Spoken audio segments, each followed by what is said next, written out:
আজকের শব্দটা কিন্তু দারুণ মজার, ড্রোন। চলুন জেনে নেওয়া যাক। আচ্ছা, একটা ধাঁধা দিয়ে শুরু করি, কেমন?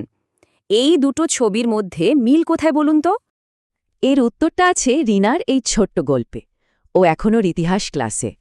ওর টিচার ইতিহাস পড়াচ্ছেন, কিন্তু গলার স্বরটা কেমন যেন একঘেয়ে, শুনতে একদমই ভালো লাগছে না। কথাগুলো শুনলে মনে হচ্ছে যেন মাথার ওপর ফ্যানটা একটানা ভন ভন করছে।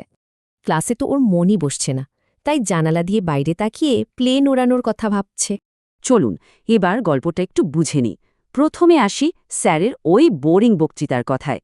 রিনার স্যারের মতো কেউ যখন একঘেয়েভাবে কথা বলে, তখন ড্রোন শব্দটা ভার্ব হিসেবে ব্যবহার হয়।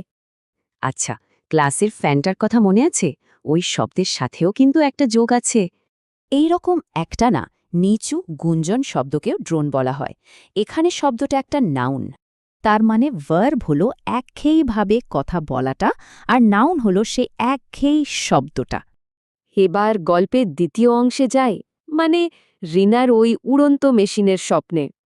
ওই উড়ন্ত মেশিনটাকেও কিন্তু ড্রোন বলে। এটাই শব্দটার সবচেয়ে আধুনিক আর পরিচিত মানে।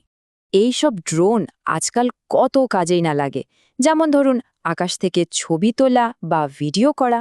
চলুন এবার কিছু আসল ইংরেজি বাক্য দেখি যেখানে এই শব্দটা ব্যবহার হয়েছে।